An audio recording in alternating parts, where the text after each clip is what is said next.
although I have the biggest ambition in the world to be international and to be watched everywhere, I think my first priority is to dive into what's local, to be true and honest as possible to the story I'm telling, to the people I'm telling that drives the story, and keep it as local as I can, because that's what's going to be interesting to anyone in the world, and also have the universal themes and stories that can connect with anyone anywhere.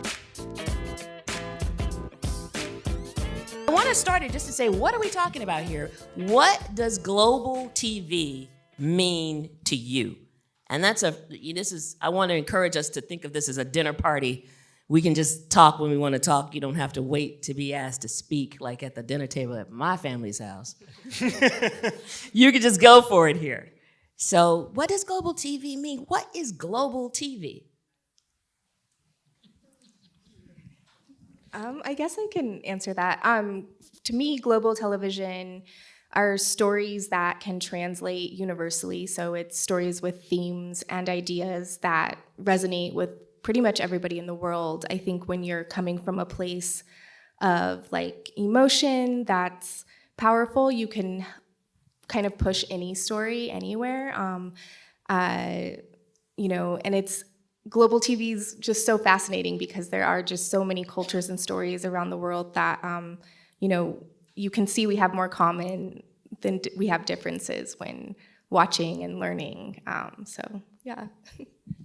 I think global TV for me means a number of different things. I mean, content, absolutely what you're talking about, but also, like, for example, the first time I was really, really thinking about the global reach of television was when I directed Game of Thrones, and that premiered in 140 countries at the same time on the same day. And it was like everybody in the world is watching the same thing at the same time, which I don't think is going to ever happen again, probably. But at the time, this idea that like one piece of entertainment could just reach that many people globally was kind of an amazing thing. And then the other thing for me, it means also, shooting in different countries, because now, we all are so kind of mobile and creatives move all over the world. And I've shot in Australia, and I'm going to shoot in Budapest, and I've shot in Rome, and I've shot in Paris recently, and Belfast, and a million places. And so I think, that idea of like there's a kind of like global community of filmmakers and a kind of international community of people, that's part of what globalism means to me. And then there's also now, for the first time the last couple of years, I've been working with streamers, which is, previously working with American companies that were like largely American focused and, did foreign sales of their shows, but they weren't really necessarily thinking globally all the time. Now I have worked with Apple, Amazon, and Netflix, where, the thinking is that it's the local market is just like one small piece of the pie, and then the global reach is really what it's all about. And that's a new way of thinking about what we make is. So I think about all those things when I think about global TV. What about you? I'm curious. What I do is local TV because I think one of our most famous writers in Egypt, in the history of literature in Egypt, Naguib Mahfouz, was a Nobel Literature Prize winner, said in order to go global, you need to dive into what's local. So I think, and also I remember meeting someone. He was like heading the Foreign Films Committee in the Oscars and the Academy, and he said, we don't like films that we feel that they are tailored for us. We love films that are true to their origin country or to the source of the material. We really we sniff it. We know when the filmmaker is trying to appeal to international audience and not being true to his own stories or his own people.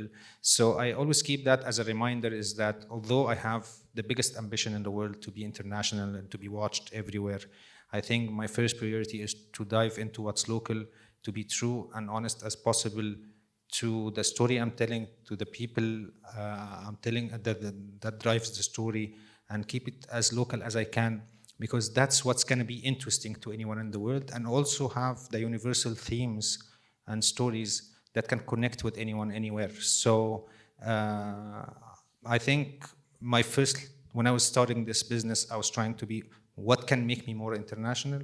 Now, after a while, I decided, no, I need to have a different questions. How can I be honest and to what's really local, what really connects to me and to my people? I couldn't agree more. There's a very famous director named John Singleton, who I was friends with, who had a quote, and I have it on the wall in my office, and it was, "Specificity is universal." Yes. And I think for me, watching global television and thinking about global television is how incredible it is now that we're getting so much authenticity. Yes. How important was authenticity to Shōgun? It was a pretty large part of the process in that we are a group of American writers of different backgrounds. Our room is primarily mixed race Asian American women, so none of us are fluent in Japanese.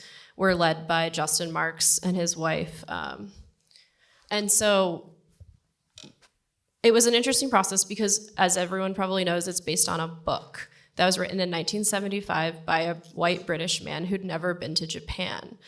And which it's actually, to me, a really moving story as to why he wrote the book, which is that he was a prisoner of war in Japan during World War II. And I think there's something really moving about someone who would dedicate years of his life and time to studying a culture that tortured him. It shows a lot of empathy and interest in other people. And so he did the best that he could with the resources that he had. And then because we're adapting it, our writer's room was in 2019, 2020, so 5 years ago. When we're adapting it, we have to update it for a modern audience, and that does mean bringing in more of a Japanese point of view, which means having a lot more research, having Japanese producers, having every script went through 3 different translators, 2 people discussing how the language should be, and then 1 person who specialized in Jadaigeki language for Japan. So it had that sense for films, which I think is a really important distinction. We're not trying to actually write this show in feudal Japanese because actually no one would understand it. It's the language that they use in Japanese storytelling. So we went through a lot of steps in order to, as you said, because I was thinking the same thing, bring that authenticity through the specificity of the time period. Because again, it's really the characters. I think people love Shōgun because they love the characters, and that's what we're bringing them into. And then we're surrounding them with the details of the world, when people bow, why they bow, when people commit seppuku, when they wouldn't commit seppuku, and those different rules inform the world, and I think excite people when they watch it. But it was very important. It was important to the Sympathizer as well, like all those things.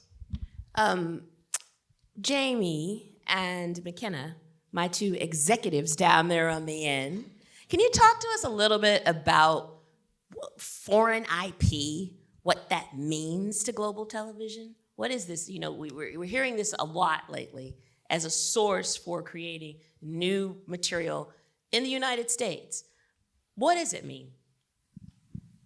I mean, I think for CJ, it means a lot of things. It means everything from taking our library titles and adapting them here in the US in English language. It also means taking a look at webtoons and books in Korea and seeing if there is room for an English language adaptation, which I think is really exciting.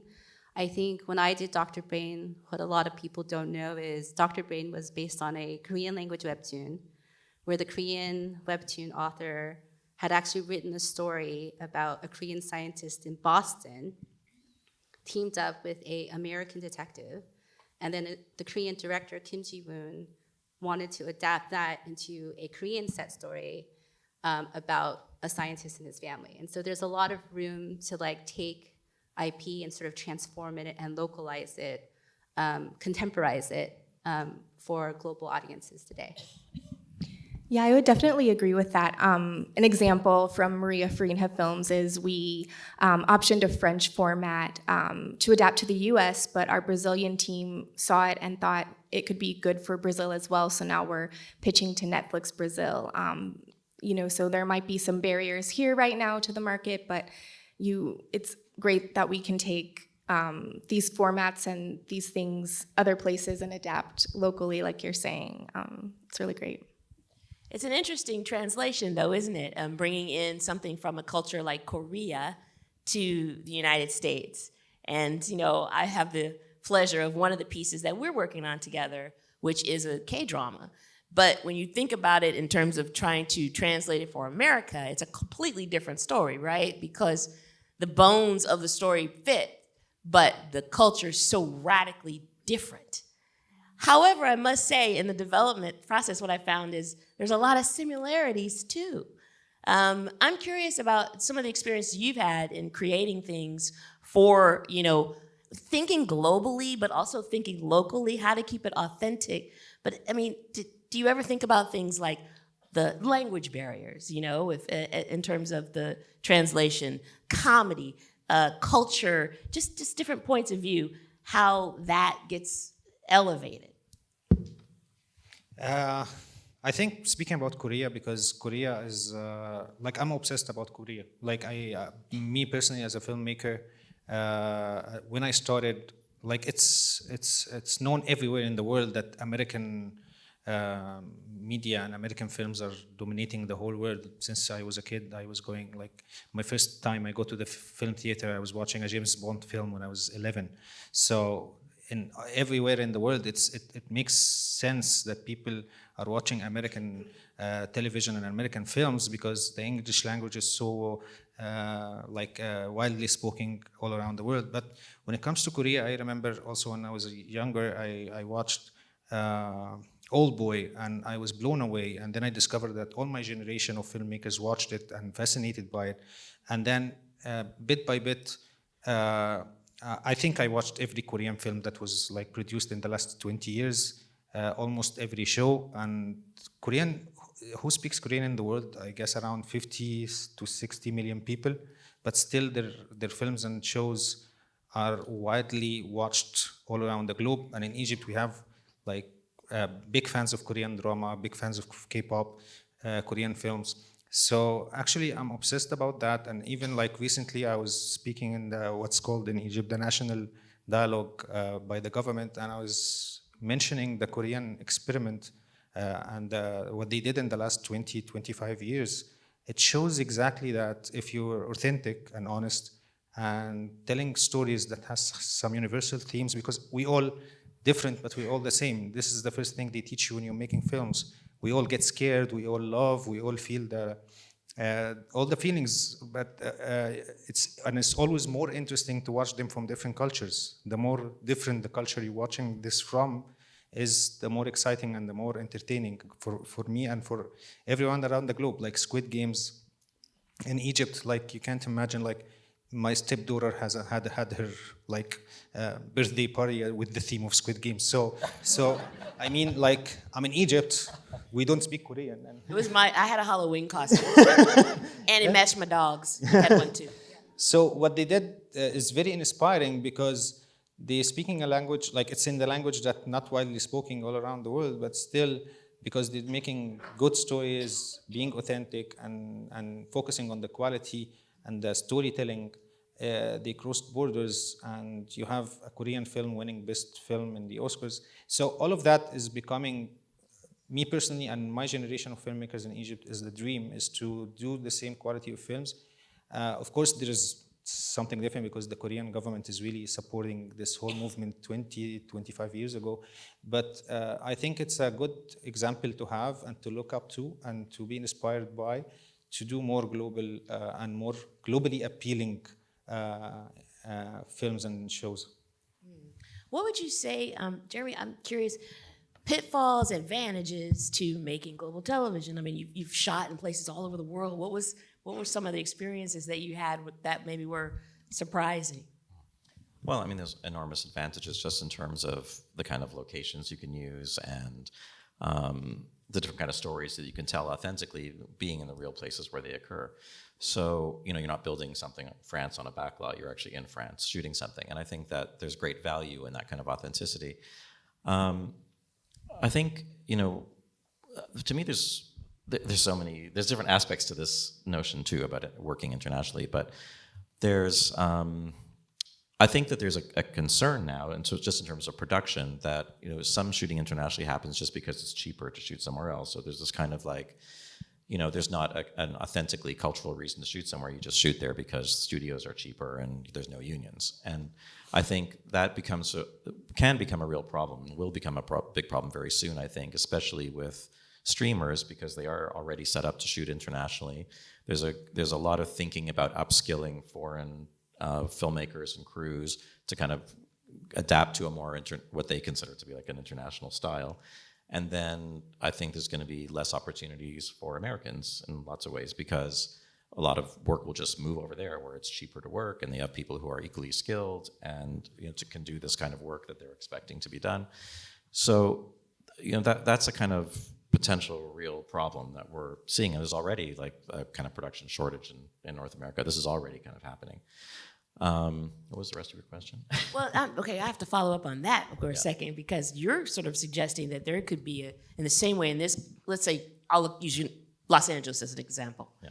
There's a lot of production going on in Atlanta. I know many, many people who have moved from Los Angeles to Atlanta so that they continue to work in the industry. For sure. Do you see that kind of like global movement? Absolutely, not even a question. Oh. There was a show that I was going to do in Albuquerque, and now it's going to be in Budapest, and that's strictly financial. There's no other creative reason to do that. I think we're also seeing it on the writing side as well, which will be an interesting development. I was recently met with a director who was interested in me having him adapt a book for him to direct as a feature. And my friend happened to be at the company that optioned the book, and she said, sorry, we can't consider you because we're making this an international film and we can't hire someone in the WGA.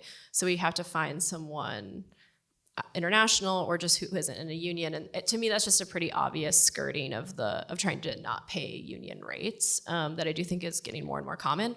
Coincidentally, 2 days ago, she said, never mind, actually, we might be making a U.S. co-production, so now if you want to pitch on it, you can. But I think that we're going to see people attempting to like weave in and out of those models more and more, even on the writing side, too. Well, for my executives on the end, as you cast your net out there with your projects, how do you navigate that? How do you navigate talent that comes from all over the world? I mean, when you deal with the guild, I think there's certain exceptions that you can make, like you can get letters signed with the WGA in terms of having a room that may include WGA members and non-WGA members. I do know that the WGA has sent people over to Korea, for example, to see if they can figure out some way to have like a global cooperation in terms of a union.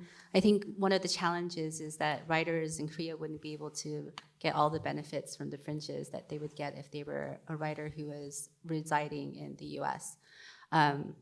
I think that that's always a calculation when you're thinking about it, because unfortunately, I think for a lot of buyers, when they think about something that's local or international, they're thinking that it's cheaper.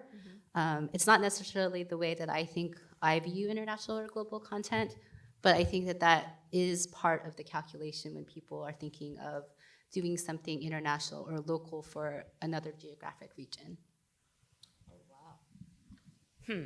So I like what you were saying about you don't think it's less expensive. So this is not, to you, it's not just only a cost idea of why companies would want to produce overseas. I think more and more people want to reach out to different perspectives. It's the same reason why I think writers or creatives here are looking at international content. I think there was, a period when people were like, we don't want to do remakes or adaptations of foreign content. But I think now people are realizing that when you do an adaptation of a foreign, there's a different perspective that you're getting, and I think that's really important. Like, yes, you have to localize, but what the author or the writer or the filmmaker did with the original piece of content offers something that maybe you couldn't have found here in the first place.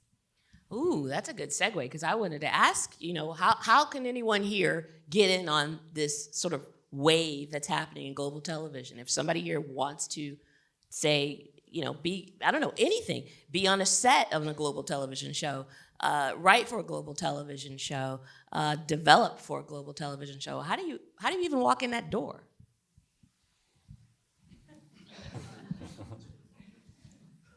Wow, that's a big question. I think for us at Maria Farinha Films, we are open to finding the best talent all over the world and the most unique voices all over the world. And, we are open to reading and watching and meeting people with new ideas. A a lot of companies have like a sort of barrier to entry if you are a newer writer and you don't have representation, which can be difficult to navigate. But for some companies, you are able to sign a submission agreement or get around, having the agent or manager.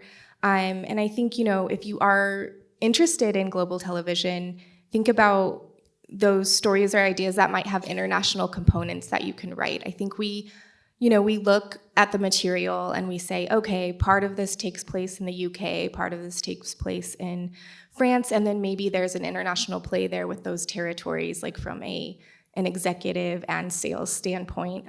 So I think if you have those international elements baked into your ideas and your material, then it definitely will help you get onto that path of working internationally and telling global stories.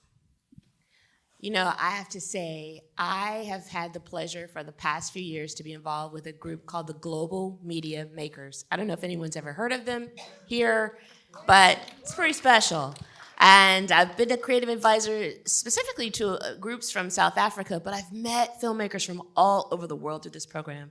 There is a personal story sitting right next to me. Can you tell us a little bit about your Global Media Makers experience?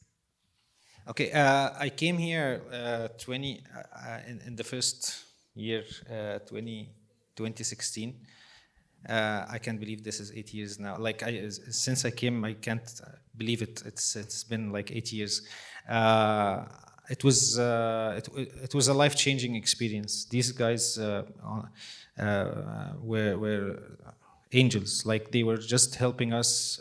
We stayed for 6 weeks, very tough and exhausting 6 weeks, but they were like life-changing. Especially for me, I was coming here with my 5th feature film to develop it. As I said before we entered the stage, I was coming here like, what else to know? I did already 4 features. I did like a TV show. I felt like I'm gonna just go and do some shopping and come back. Yeah. So you went to the Beverly Center. A lot, yes, a lot. And the Grove, yeah. So anyhow, I came here. It was a very humbling experience because I didn't go to film school. Everything I knew about filmmaking, I learned it online, basically, like either watching videos or like reading books or just trial and error trying to do short films and feature films. So I never went to film school. So this was almost my real film school experience, although it's better than film schools because you get mentored by very experienced people.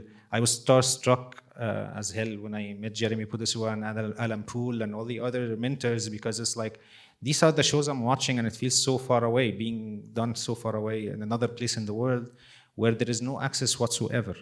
And I came here and I developed my film. Jeremy was generous enough to mentor me on directing my feature, which was called Shake Jackson. And I had Ruth Atkinson and other mentors on the script. I did a totally different film than the film I would have made without coming here. It's a totally different film. It changed my life literally, and this film got picked up as the Egyptian nomination for the Oscars.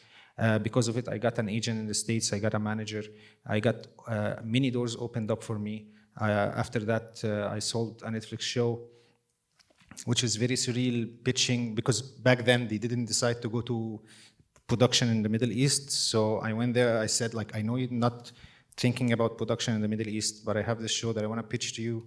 And it worked, which was surreal. And I found myself dealing with my first time with an international streamer, American studio style production, which was totally different from how we work in Egypt. And what got me prepared for that as well was my mentors, because I contacted them again and asked them about how to deal with that environment. Because in Egypt, director is king, almost is king. Nobody would tell me, I don't like this line, I don't like this cut, I don't like how they act. Nobody tells me that ever, like, except the actors, okay? So except the stars, the celebrities, they do whatever they want. But I mean, it's never happening with the studio in Egypt. So I learned a lot, and I'm very thankful for them. And this is why I flew here, just to say those couple of words, because I'm very, very grateful for the experience I had here. Now, you were a part of this process, right? I was very excited to be invited into it, and it was the first year for global media makers, and it was such an eye opener for me because this one was completely focused on Middle Eastern filmmakers, and they coming from 7 or 8 different countries, and the work that everybody had made prior to coming was just so incredible and really, really interesting. And I've been like a big fan of international art house cinema my entire life, and so I've seen movies from everywhere in the world, and I'm a big film festival guy, and I'm a cinephile. And so it's not like I'd never seen Middle Eastern films, but what was exciting for me was just seeing these young, really interesting filmmakers who just had really particular voices, and the subject matter was really interesting, and their personalities were so interesting. It was a really lovely group of people that year, and everybody really bonded, and they were really close, and it was really a beautiful experience. But just like the sharing of things was so great. I mean, people often think that it's all about the people who are participating, but the mentors get so much out of that because the exchange is entirely mutual. And I learned a lot from watching your work and watching all the other people's work, and just the sensibility, the specifics were so interesting to observe. So and just getting to know everybody and how they work in different countries and what the industry's like over there and what their challenges are and what opportunities they have. It was really great. And I've done other international programs as well. I've done quite a lot of actually going around, and I did one in Singapore that was like focused on Eastern filmmakers, and I've done things in Europe, all over the place, and I always find it really, really fascinating. And this particular program is an exceptionally good one because I think it really takes care of people over a time, and they have a continuing attachment to the program, and it has real value, I think, for everybody involved. You and I had a fun discussion right before we came in here where we were kind of talking about what global TV means, and you had mentioned that you felt like in the past decade, it's just been like rocket fuel. And then because I'm argumentative, I said, actually, I think it's been around for, quite some time. And I actually feel like what we in America think of as global television actually built a lot of Hollywood for the last 40, 50 years. That was the cash cow. But it was us creating content that we spread into the world. And there were a lot of barriers that kept people from being able to be a part of that distribution system. But it was lucrative, and it built a lot of these studios right now. But what's happened in your mind in the past decade? Well, I think what's really exciting is like, it's kind of, in a weird way, kind of going back to like the 1960s and what happened with international cinema. Because, when there were these like filmmakers like Fellini and Antonioni and like later Fassbinder and all these like international filmmakers that were having a real impact in American culture. And like, if you wanted to be like in on the conversation of what's happening in cinema, it was really about all these international movements of cinema, the Australian New Wave, all these things. But then that sort of like went away as the art house kind of dropped out a little bit, and television took over, and then streaming took over. But streaming now has kind of like brought that back in a way, because now it's like, there was a period of time where it was like, oh, Americans will never watch something with subtitles. And now it's like, of course they're going to watch things with subtitles. And I would wager that, when Netflix gives you a choice to watch it dubbed or subtitled, most people are watching it subtitled. Well, let's take a survey. Okay, if you have the choice, seriously, I want to know. If you have the choice to watch something with a subtitle or without a subtitle, who chooses with a subtitle? Oh my gosh. Okay, how about without a subtitle dubbed? Yeah. No. Oh, okay. That's deep. But how many of is American? How many of? Okay, we're getting national. How many Americans here today? Okay. Okay, That proves the case. That's a Yeah, sea change, I you think. know what? That was the right question. You were right. You got to know what you're dealing with. Yeah, please. But that's so exciting, because I think now there's not that barrier to, kind of taking in work that's created by people from other cultures and seeing work that's culturally specific, and it just opens up like a whole new universe. And I think, it has been a sort of colonial relationship in the past where, Americans just like send everything over and take nothing in.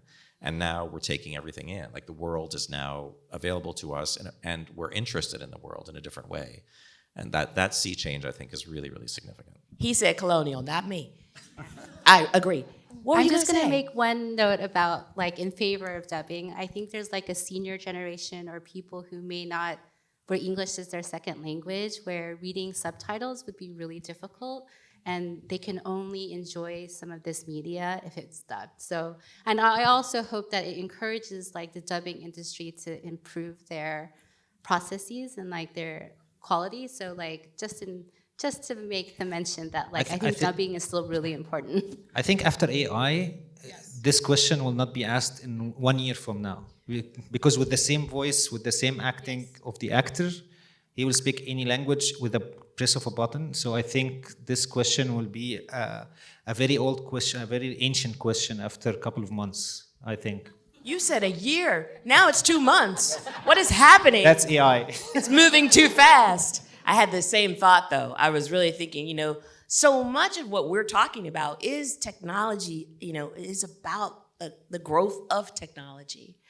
But I'm so curious, as you look at stories, I'm looking at, and I'm sorry, I keep grouping. I shouldn't do that. But as you look at stories, anybody, like, what's the importance of, like, that, what we were talking about, that global, but that authentic creativity, the stories that unite us all no matter what our culture might be or where we might be living? Like, how does that factor into it? I mean, I think I look for a good story first, like something that really captures my interest and hooks me in. And I think about the voice. Is this an authentic voice telling this story? Is this the story they should be telling?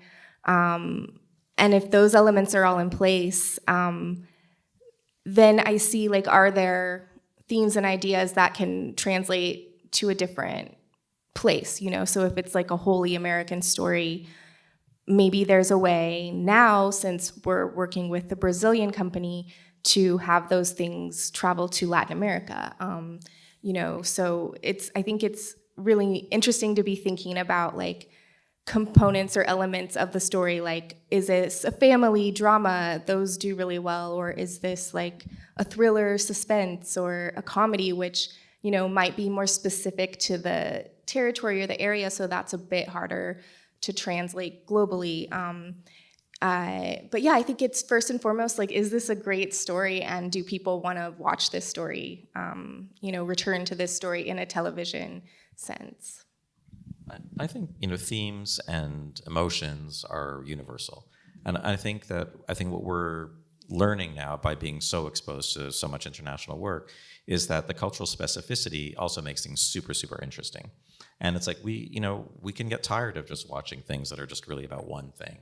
And I think when we get to see how these stories are interpreted in different places and through different cultures and different lenses, it's an eye-opener, and it's really fascinating. But we relate to the themes and the emotions. I think that doesn't really change. I mean, I think it's interesting, like, years ago, there was this thing that was called Euro pudding cinema, or Euro. It was really more in cinema than television, but it was this idea that you would, like, have an international hit by throwing in, like, an actor from Spain and an actor from Italy and some Italians, and it would be like a road movie or like whatever. And these movies are all terrible. And because they weren't really about anything, and they weren't culturally specific. They were just kind of like mishmashing things together and for financing or for whatever reason. And I think that we've really come a long way since this idea that that's a way to make something, because I don't think people are buying that anymore. I mean, the reason why you see a movie from Iran is because it's really interesting to see Iran. You don't want to see an American story in Iran. You want to see a real Iranian story. And there will always be themes and emotions that you will relate to in that thing, but you'll also get this other experience of observing that filtered through this other lens, and that makes it doubly interesting.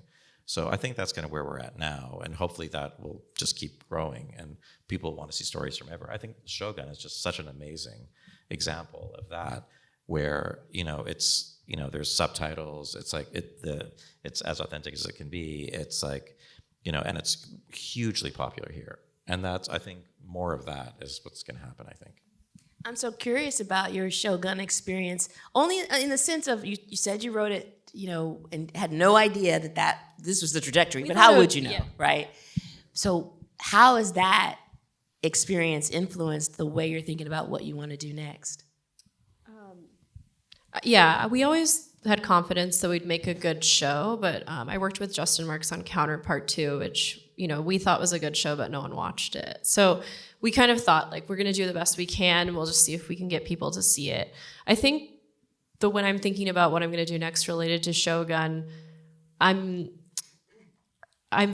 come from a very international family. My grandmother is from Vietnam, and because of that, she had French citizenship, and I have family in almost every country of Europe, all over Asia. And I think what I've always craved and what I think is amazing about global TV right now is that it's really kind of a moment for Americans to decenter themselves in the global narrative and think about how we're all intersecting and how all these cultures have to work together if we want to be one planet. So that's very exciting to me, and I think it gives me more confidence to explore the stories and themes that I find interesting in my own personal family history and my own understanding of like where I come from. My dad's an immigrant, and it just feels natural to then now be able to say maybe we can go make a TV show in Vietnam. Like maybe people actually want to watch that. I don't feel like that's a given necessarily. Like I do think we're in a moment where specific countries pop out more than other countries.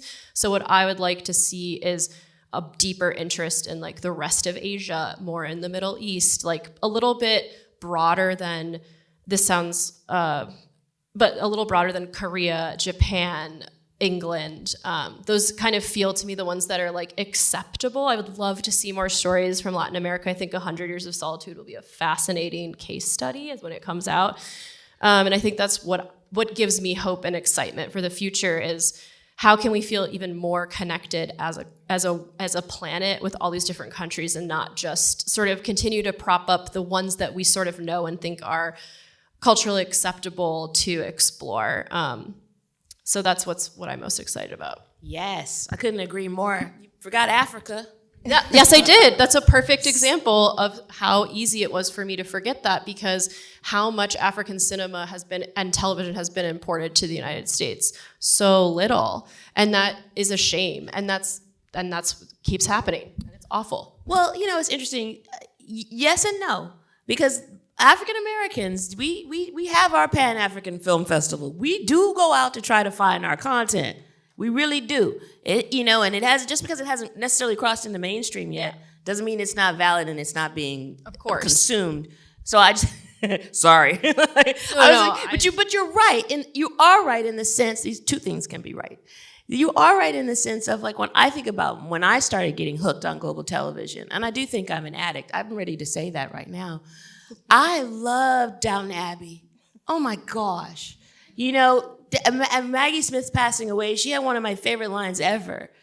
Because when I would watch Downton Abbey, it felt like I was watching Aliens. I didn't recognize these people whatsoever. What? The Countess never worked. And her favorite line was she asked somebody, "What is a weekend?" I was like, who are these people? I was like on the floor. And I watched every single episode, right? And went down that rabbit hole. But again, that was a piece, obviously came through PBS. We were kind of used to watching some British programming, especially through PBS. Our palate was accustomed to that taste. And the broader taste, the broader palate in this country is it's actually it's limited in terms of the big tastes. I'm curious, did your films, how have they translated into other countries? Like where are some of your biggest fans in the world? I think two of my films had this international exposure or international acclaim. One of them was called Asma. It was a true story about a woman who was living with HIV/AIDS. This is the film I'm proud of the most, I guess, in my career, because I saw it connect in every country I've been to. I've been to more than 25 international festivals with it, got a lot of awards, and I saw people in Palm Springs having the same tears that people in South Korea had. So that was the thing that taught me the most about how your story can be universal. Sheikh Jackson was a surprise to me as well, because Sheikh Jackson went to Toronto and went to all these other festivals. And I thought it's like really, really, not even local. I thought it's too personal, because It was somehow inspired by my own story when I was a kid, a big fan of Michael Jackson, and also had this like extreme religion thoughts when I was young. So I thought like, this is a story that even my brother would not want to watch. Because it's so personal. I thought I was coming out of a trauma, doing a really bad commercial film. I thought next film is gonna be almost a diary. I want to do a film for myself, and then I saw it connects everywhere. But the thing I want to comment on the most actually is that there is something really interesting about the internet helping global TV or global film, which is before the internet, your only chance to get to a global exposure is going through a film festival. And always the film festival, each film festival in some way or another has a certain agenda. Like a film festival will not want to watch a romantic comedy from Iran. They want to see a woman struggling with the masculine society in Iran. They want to see poverty in Iran. They will not want to watch like a film about a horror film from Pakistan. They want to see a film about the suppression and the poverty. So this whole poverty porn and like, what do you call it? Like we want to see what the CNN, what confirms what we see on CNN. So we would just want to see poverty and oppression and misogyny and this and that. So if I'm doing it like one of my films, I thought it will get a lot of traction in the festivals. It got none at all because it was just a personal story about a kid who met this older guy and they had a relationship, like a fatherly relationship. So it didn't get any attraction, although from just Arabic film festivals, because it's not about poverty. It's not about anything that would attract the international festivals. The thing about streamers, though, is that we're watching a horror from Korea, and we're watching a sci-fi from Germany, and we're watching this and that because it made it so democratic. It's not a committee in a film festival just wanting a confirmation bias kind of material. It's just more democratic, at least more democratic than film festivals. Still not completely democratic because the algorithm can play the play.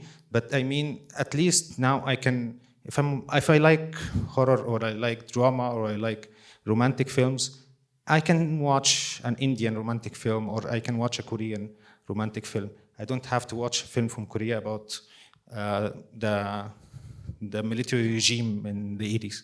So anyhow, I think streamers really helped with that a lot. And I think as filmmakers around the world, I'm a bit grateful that this chance exists now. I agree. I mean, yeah, streamers, but also let's talk about it. YouTube. You're taking me back to a moment in my life as a Black woman. First time ever outside of the United States. I was 18 years old, and I suddenly realized there were brown and Black people all over the world. Like, you know, it was a very eye-opening experience. But now that's happening. That's happening digitally for people much younger than me, and they're starting to see. Wait a minute. I am so connected. Global television is a way I see it to super communicate, to super connect. In that sense, are there any stories, I love what you're saying about stories we're not getting told. Are any stories you're looking out to see, things you think, we haven't told that story before? I don't have anything specific in mind, but like every time I watch something, it's a story that I wasn't expecting necessarily. Anytime I take a flyer on something. And sometimes it happens with feature films where I do go to film festivals a lot, even though they do have confirmation bias. But there's, sometimes like I'll just go see something and I'll see something I completely wasn't expecting. And I think with television, it's a good kind of thing to do with all the streamers that we all have, is just like watch something that nobody's written about or that you haven't heard anything about and just click on it and just see what it is. And you'll have an experience for sure. It'll be interesting. So, but I don't have like specifically things that I feel like I haven't seen that, I want to see it. I feel like everything's out there. It's just you'd have to find it. Yeah. Can we talk about Korean television for a second? Sure. What do you think is next? What do you feel like it's being done in Korea that is setting trends that you think the world needs to see but hasn't seen yet? Well, it's interesting what the other panelist was saying about how before it was just film festivals where you could get international cinema. I think for a while, the only Korean content that was coming to the US was really movies for a long time. And so even in the early conversations about what Korean television would look like, it's the reason why I feel like the first Netflix original that was Korean language was Kingdom. They wanted something a little bit more similar to the movies that were traveling from abroad to here.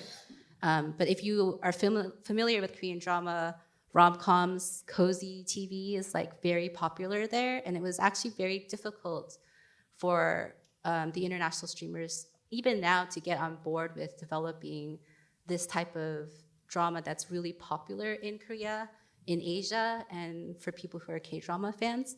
But I think that you're seeing now more of a conversation of some of this lighter fare or some of like this genre mashup with rom-coms that maybe have a little bit of action, or a heist or assassin story with a love story that I think will be influencing what we even do here in America. Nice. I think we're going to be able to take some questions. So maybe you want to start thinking of your question. But before we do that, I'll give everyone on the panel a chance. Is there something that you'd love to share you just haven't had a chance to share yet before we start taking questions from everyone? I just wanted to mention, like, to your point about global TV and how we approach stories, I think as an executive, from my perspective, I love this idea of global collaboration. I think like what they did on Shōgun, what Maegan said about bringing on really great translators, because I think people underestimate how important those translators are. Producers, and like this trend of like actually using local actors who hone their craft in their home countries is really exciting.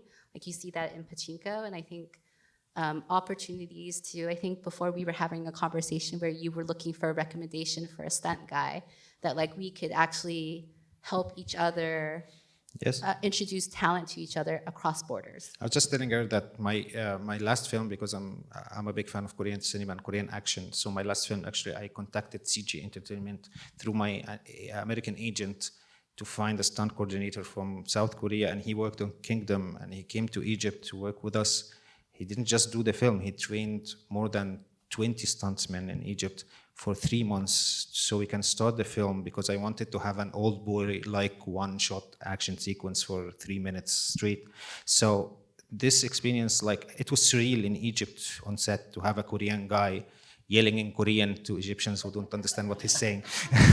He was amazing. But I mean, like, all of these things, like, one of my films, I'm a big fan also of Spanish cinema, so I watched this film Mar Adentro, the scene side. I loved the prosthetics on Javier Bardem's face, so I got the same makeup artist to Egypt on this film Asma I was telling you about. So I think this is becoming more and more easier, and we're still waiting the vice versa, because we don't have a lot of, like, for example, Mexico had 3 directors that made it big in the States. We had Korean directors who made it big in the States.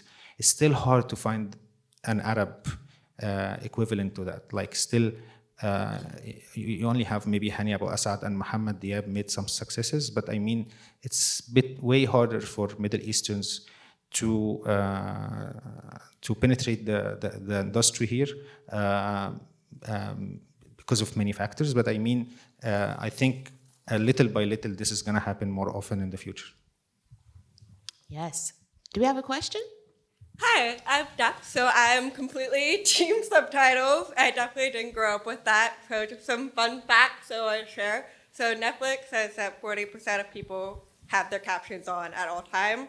Gen Z, 80% of Gen Z prefers to watch with captions. And also with technology, social media, they found that captions increase retention by 75%.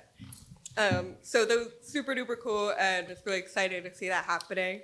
Excited about Korea's cinema, and especially Korea and the UK for disability representation. They're way far ahead of us. So they're huge inspirations for me. But linguistically, I work with an interpreter on set, and I'm just curious, like, linguistically working with translators, what has your experience been like? I wasn't on set for Shōgun, so I wasn't there during that process, but I have heard that it was a wonderful process. A lot of our actors, one of the coolest things about the show is that so many actors came from Japan. And so that meant that we also had to, in addition to the translators translating the scripts, we also need to have people on set to translate direction from our directors who didn't speak Japanese, the showrunners who don't speak Japanese, etc. On the Sympathizer, Park Chan-wook always has a translator. And so in the room, one of the people in the room was his translator, Jay, who joined us in the room every day, would sit there and then translate the notes to Korean for him, which is a pretty crazy thing to do on a daily basis. So I think I haven't really had on-set translation experience, but I have had great experience in the writing room process, which, I'm not sure I answered your question. Sorry, because I didn't do it. I want to follow up also with Squid Game. I noticed, I think a lot of people noticed when it came out, there were so many people saying these subtitles are not correct culturally because some of the language wasn't correct. In terms of distributing your film packages with streamer, are you allowed to say this needs to be the subtitles, or do they have any autonomy over that? That's a great question. And I know specifically on Shōgun, once they edited everything, Justin and Rachel sat in front of every single cut for hours with the Japanese producer, and they rewrote every single line of dialogue to best represent how it was actually spoken in Japanese.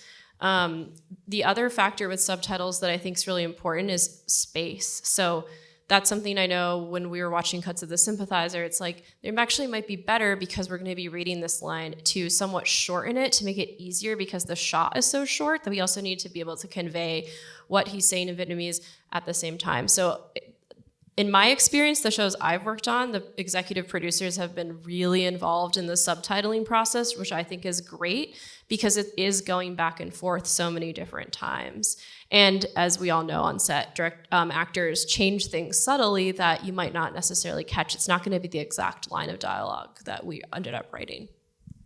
Thank you so much. Yeah, thank you. I love the data points that you brought to us because I'm one of those people that watches a lot with captions.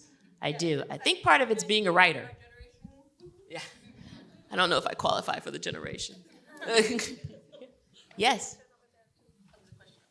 Oh, yes, please. Sorry. Hi, my name is Eddie. I have a question for McKenna in response to something that you said, but it's actually a question for everyone. I feel like 4 to 5 years ago, if I pitched a show that had multiple locations, they would be like, no, that's too expensive. Do you feel that the industry has changed now, that that's what they're seeking now? Like where it's more different locations everywhere, and that has become a plus as opposed to a minus? Because before it would have been like, hey, that's too expensive. You know what I mean? So I'm just kind of curious what you feel the landscape is even after post-strike and the reduction that's occurred in the amount of shows that would be taken. Great question. Yeah, that's a really good question. I think, it kind of depends. So if you do have the multiple locations, international elements, that can be a plus if you are, raising the funds for that movie or series on your own, because you can sell territory by territory and raise funds and tax rebates in different locations. And there are a lot of great tax rebates now all around the world, and so that does help a lot of production costs and development costs. At the same time, I think it is, budgets are being cut all over, and so I think that's, like Jeremy was talking about, locations being moved from Los Angeles or New York to Budapest, or things that look like, America. And so I don't know, I feel like the market is different. I think you're right. If you would have pitched a show with 5 locations 5 years ago, somebody might have laughed you out the door, but now I think it is more feasible because we are entering this space of international co-production. And we're kind of going back to this model of indie filmmaking in TV, which is interesting because it's harder to get those budgets from streamers. They're cutting. So you do kind of have to pool together all of these resources in order to get something off the ground. So I hope that answers your question. Wow, so it's like a UN model going on in television now? Is that what you're saying? Sort of, yeah. There's this thing called the Alliance, which is a group of producers across the world, in the UK, in Eastern Europe, and different parts who are kind of coming together to create television. So they did Around the World in 80 days, and it was like 7 different producers raising money to make this huge show that like shot all over the world. So I think we're seeing that more and more. You were nodding too. Did you agree or? No, I think the talking about Shōgun, it's a couple of months before Shōgun, all the studios wanted something like The Bear, only shot in a kitchen, and it's successful. So why spend extra bucks on something that while The Bear can succeed? So thankfully, Shōgun came out and it broadened the scope. What I want to say about like Egypt or the States or anywhere in the world, the producers always looking for something that's so similar to the last successful project that's on TV. So like literally, if The Bear is the most successful one in the last couple of months, we all want The Bear. If the Shōgun is the most successful, we all want Shōgun. So there is no really like a magic recipe for what the studios want, because there is always your chances are just big if the project you're pitching has a similar comp that was just being got successful very recently. So thankfully, when big shows like Game of Thrones or Shōgun or other big shows get successful, that can give you more budget as a filmmaker. But if The Bear succeeds, which is an amazing show, of course, but it makes it harder for us as filmmakers because now everyone wants The Bear, which is a very low budget kind of show. Interesting. And it's funny, I mean, just from being on my side of it in television, yes, everyone is always, they're first to be second, as we like to say. Everyone's always chasing yesterday's hit, which was created 5 years ago, right? It's like, hello. But then the other thing that they're also doing right now, I can speak to this honestly, is that they're trying to recreate broadcast from 20 years ago. It's happening in a big way. They're coming to television producers and saying, can you make us the next, what we did 20 years ago in broadcast? And by the way, 10 years ago, if I'd gone to a streamer and said, I want to make you a broadcast show, they would have laughed me out of the room. I think they did. But, that's kind of where we're at. We have a question over here. Yeah, hi, my name is Omid. Actually, I'm from Middle East, I'm from Iran. So it's really interesting, Jeremy and Emre, to talk about Iranian cinema. And I just want to know, I'm a filmmaker as well, so I just want to know what is your suggestion or advice for a filmmaker, Iranian filmmaker in the US, if I want to work with a specific thing. Because when I lived in Iran, I was a photojournalist, I was taking pictures, and I don't know if it's a good idea to transform, bring all of those ideas to work something here, or it would be better to be inside Iran. I have actually a very aggressive, a very extreme opinion about that. I think it's really you have to succeed in your origin country first to get noticed and get heard and to have your voice as clearly as possible. Of course, it's hard when you do that in a country with limitations like some countries. So, but as much as you can, I think the trees go bigger in their original roots. It's hard to start from somewhere else. It's hard to be as authentic, as honest. So at least your first or second project should be in your own country. And that's not just my experience, it's the experience of everyone I know, every director I loved. So when I loved Alejandro Iñárritu after seeing Amoros Perros, not after seeing 21 Grams, same Guillermo del Toro and Libertino del Fauno before in Hellboy, Asghar Farhadi, especially Iranian filmmakers, they never made films as good as the films they did in their own countries. Whenever they go outside and do a film outside of the country, I don't know why, but it just doesn't work, especially with Iranian filmmakers. Of course, they are good films, but not as good, cannot be compared to the films they do inside Iran, especially Iran. So I really believe you should first express yourself in your own language, in your own country, with your own people, before trying to pursue something outside.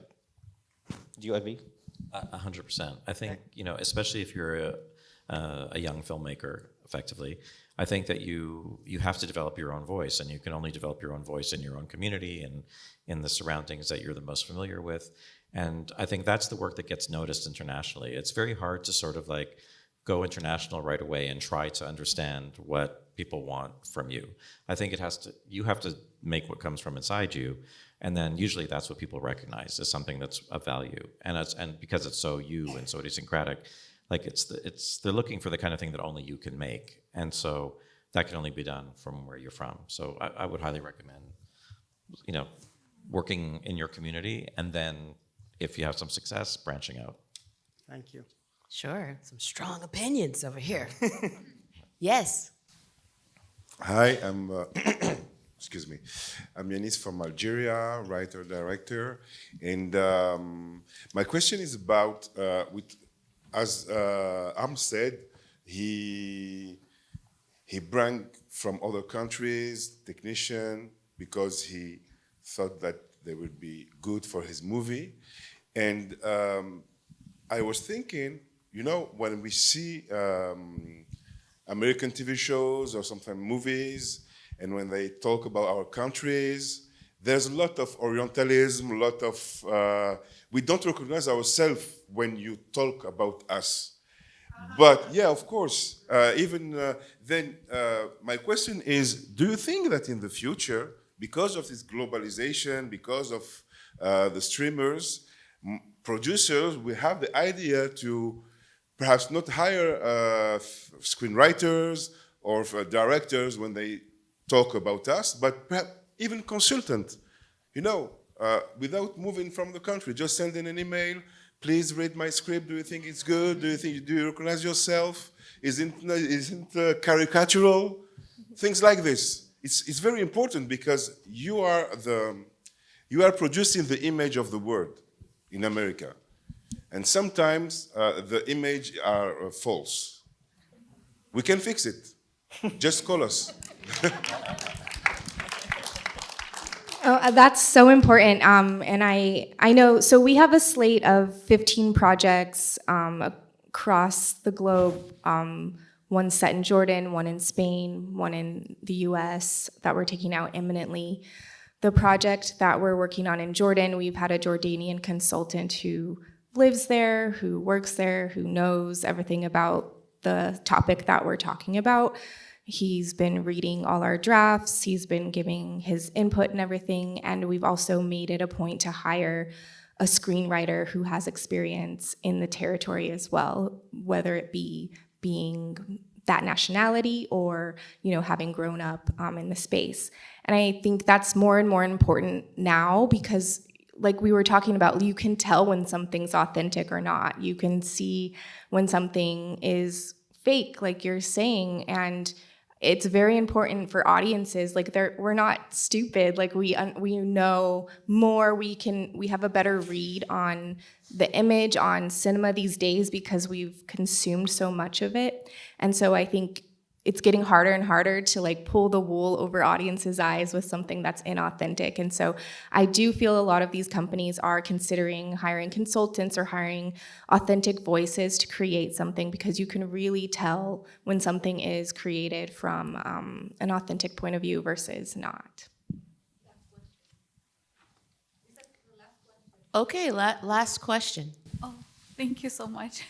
My question is about comedies transcending cultural barriers and language barriers. Especially wanted to direct it to Amar because you did mention about earlier kind of the answer to the question, but Bassem Youssef, an Egyptian comedian, stand-up comedian, you might know him. He mentioned about how when he does shows in English and when he does shows for an Arab audience or Egypt audience, he has to tweak a lot of the materials that he prepares because the rhythm, the comedy, the body language is not the same. The show might not go well if he completely replicates the same materials. So in terms of as screenwriters, filmmakers, and producers, how much of tweaking do you have to do in your materials? So if the intention is that this is going to be a global comedy or something that is going to transcend cultures. I can give one specific example about my life. Sometimes I'm from Afghanistan and the US, sometimes it's a thing when you talk about your siblings in a funny way or mocking way, I only do it when I miss my siblings. But I noticed that whenever I do that, people think that maybe there must have been like very serious family drama back at home and I don't like my sibling.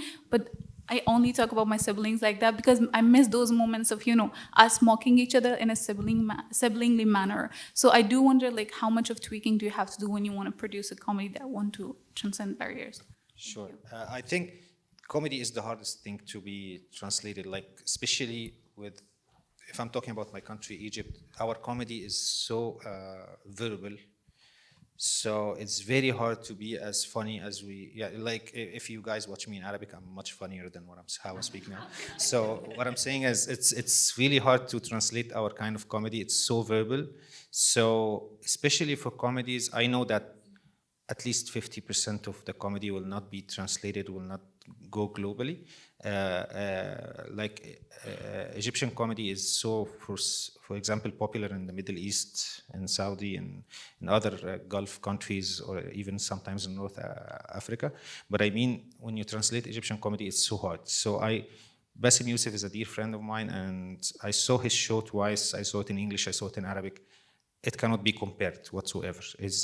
Now he's much better in English, but I saw one of his first English specials. It cannot be compared to how funny he is when he speaks in Arabic. So I think, again, if I'm doing a comedy that I want it to be as universal and global as it can be, the story has to be perfect, the characters has to be relatable, the drama has to be working, and then comedy is a cherry on top. It cannot be just based on that. So if we're doing in Egypt an Ace Ventura kind of film, I don't think anybody will watch that in the world. But if we're doing Amélie Poulain in Egypt, I think everybody will watch that. So I mean, the film has to be good first and foremost, and then the comedy will be just a plus for Egyptians, but I don't think it can be translated internationally. Sometimes I watch comedies from like different countries, and I don't get what's funny about that. Even sometimes Korean stuff, I don't know, this should be funny? No, but I like the film, I like the drama, I like the characters. So comedy is the hardest to translate, except for English comedy, because again, everyone in the world understands somehow English films, even if they don't speak perfect English, because this is the culture that is accessible the most in the world. So the perks of being an American filmmaker is that by default what you do is global. It's harder for us from other territories because we do a lot of work to reach global attention. So we have to put that in mind. Like sometimes when I write something, if I have the ambition for it to be global, I have in my head the translator's voice in the subtitles. How will this sound when it translates? Sometimes I do that, sometimes I don't care, but at least I have it in the back of my head to understand how it will work outside of my region. Well, thank you. Everyone, we're wrapping up. We're done for today, but thank you so much for coming. And, if I could add anything to what you just said, which I think was quite brilliant, it's just, yes, there was a cultural dominance, but you can look at this stage right now and see it is shifting. It is a global dominance, and global voices are going to be resonating, and I can't wait to hear yours. Thank you for coming.